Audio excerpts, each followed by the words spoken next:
Musta mga brad? Pangarap mo ba na maging isang K-pop? Kung gayon, pag-usapan natin ang mga mahigpit na rules na dapat sundin ng isang K-pop star na nakasaad sa kontrata. Kung bago ka lang sa aking channel, huwag kalimutang i-click ang subscribe button at notification bell para updated ka sa mga kwento at trivia na gaya nito. Let's go! Ang K-pop ay naging international musical powerhouse na saan mang panig ng mundo. Ngayon, alamin natin ang mga istriktong rules ng isang K-pop star o K-pop group na nakasaad sa pinirmahan nilang kontrata. Audition. Para matanggap ka bilang trainee sa isang entertainment company, kinakailangan mo munang mag-audition. Yung iba nga sa mga naging trainee halos mahigit 12 times na nag-audition bago matanggap. Training periods. Ang pagiging K-pop star ay hindi aksidenteng nangyayari. Hindi ito katulad ng mga talent search gaya ng American pop idols. Sa K-pop, hindi lang silang nagtatrabaho para sa kanilang kasikatan. Ito ay dahil ang mga K-pop hopefuls ay pumipirma ng kontrata sa isang entertainment company. At dito palang mag-uumpisa ang kanilang napakabigat na training sa pamamagitan ng training academies na kung saan ang mga trainees ay talagang magkakasama sa tinitirahan, magkakasamang mag-aral at sabay-sabay na naglalaan ng oras araw-araw sa pag-workout, pagkanta at pagsasayaw. Ang training na to ay walang specified na petsa kung kailan matatapos. Meron nga 10 years nang nagtitrain bago ang kanyang debut. Nakatira sa maliit na dormitoryo ng kumpanya. Sa US, makikita natin ang iba't ibang popstar na namumuhay sa isang mansyon o di kaya sa isang marangyang penthouse apartment. Pero hindi ganyan ang kalagayan ng mga K-pop stars. Kasi once na ang performer ay nasa ilalim na ng kontrata, kailangan na nitong lumipat sa isang maliit na dormitoryo kasama ang kanilang mga group members. Ang accommodation na ito ng isang kumpanya ay malayong-malayo sa mga marangyang tahanan o tinutuluyan ng karamihang stars. Kumbaga, hindi sila basta-basta pwedeng umalis o lumipat ng dorm. Bawal ang fraternization. Sa mundo ng K-pop ay sobrang dami ng kakumpetensya. Halos lahat ng mga entertainment companies merong mahigpit na rule sa kanilang mga talents. Ito ang pagbabawal na makipagkaibigan sa ibang stars na hawak ng ibang kumpanya. Kaya wala kang makikita ng mga K-pop stars mula sa magkakaibang kumpanya na nagchichikahan. Dahil ang kontratang pinirma nila ay nagbabawal na may pag-friendship o fraternize sa ibang kumpanya. Dahil ang kontratang pinirma nila ay nagbabawal na may pag-friendship o fraternize sa ibang kumpanya. Lagi rin magkaiwalay ang lalaki sa babae. Kaya nga sa kanilang mga dorms magkakasama lang ang mga lalaki at magkakasama rin ang mga babae. Merong mga kumpanya na ang stars nila ay puro lalaki lang. Meron din naman na puro babae lang. Nakakabaliw na diet. Halos lahat ng K-pop stars ay inaasahan na dapat manatiling fit at payat hanggat maaari. Bukod sa tuloy-tuloy na training schedule, sumasailalim din ng mga ito sa extreme diets. Ayon sa report, wala silang ibang kinakain kundi repolyo at kamote para manatiling maliit ang kanilang katawan. Syempre ang ganitong ka-extreme na diets ay hindi healthy. Kaya ang ibang stars ay nahihilo na pagtungtong ng stage. Ito ay dahil sa malnutrition. Bawal ang pakikipag-date.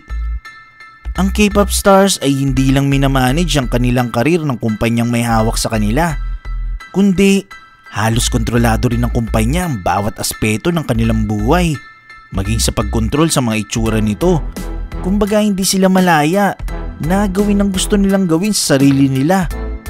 Hindi na bago sa mga K-pop fans na halos lahat ng entertainment companies ay mahigpit na ipinagbabawal sa kanilang talents ang pakikipag-date.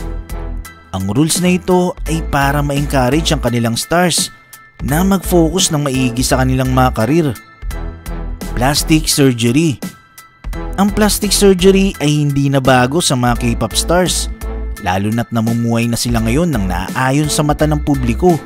Kahit mga artista, musicians at kahit mga politiko ay madalas nag-undergo ng plastic surgery para ma-improve ang kanilang appearance at public image. Ang ang plastic surgery ay sobrang popular sa Korea. Kahit nga ang mga simpleng citizens ay natural na dito ang nagpapaayos ng ilong at mata. Pero sa K-pop stars, hindi lang yung ilong at mata ang pinapaayos dahil mas extreme pa ang procedures dito. Kabilang ng controversial na tinatawag na V-line surgery. Ito yung surgery na binabago yung hugis ng buong panga, kaya nababago talagang itsura ng buong mukha nito. Isa rin ito sa ginagawang paraan ng kumpanya para kumita.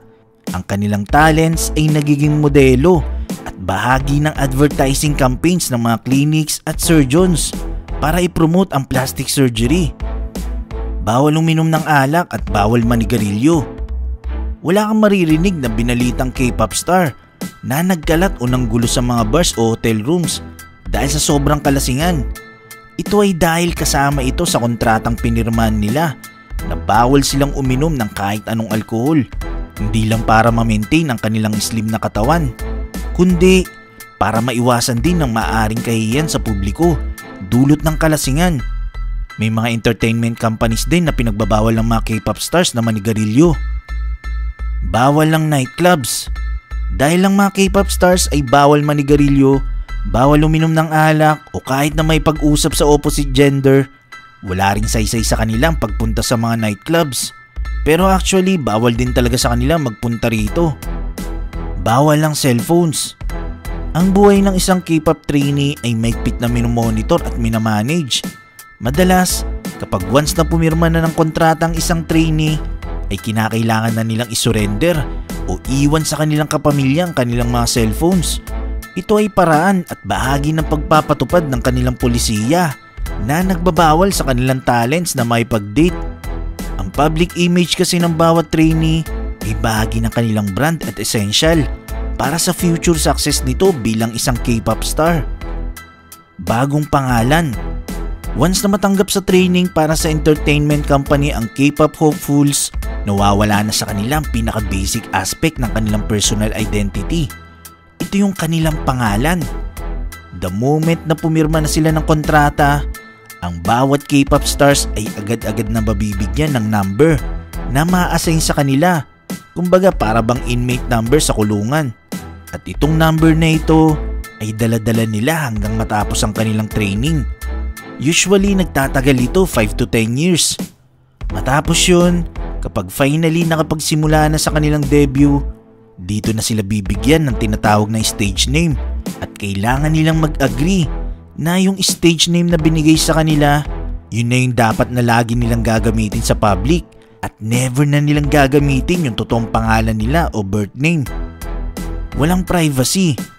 Mula sa unang araw ng kanilang training hanggang sa sila ay magretiro, hawak ng kanilang handlers ang buong buhay nila. Sa panahon ng kanilang training, kapag ang performers ay nag-workout, nag-aaral kada oras bawat araw, minomonitor yan ng kumpanya sa pamamagitan ng mga kamera na naka-install sa loob ng kanilang dorm. Ito ay dahil bawat performer ng kumpanya ay tinuturing nilang asset na talagang nag-invest sila rito ng malaki. Kaya kailangan din talaga nila itong protektahan at para masiguro na ma-maintain ng mga talents nila ang disiplina. Madalas, ang journey ng isang K-pop stardom ay nagsisimula sa kanilang pagkabata.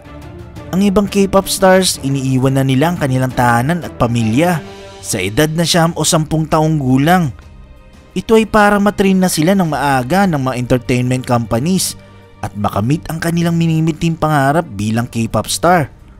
Siyempre ang training schedules dito ay mahigpit. Ang mga bata ay kailangan mag-workout, kumanta at mag-aral ng puspusan hanggang sa magbinat at magdalaga sila at magsimula ang kanilang debut. Nagustuhan mo ba ang kwentong ito? I-click na ang like button at i-share ang video na to. Mag-iwan lang ng komento para sa inyong mga saloobin. Maraming salamat. Hanggang sa muli.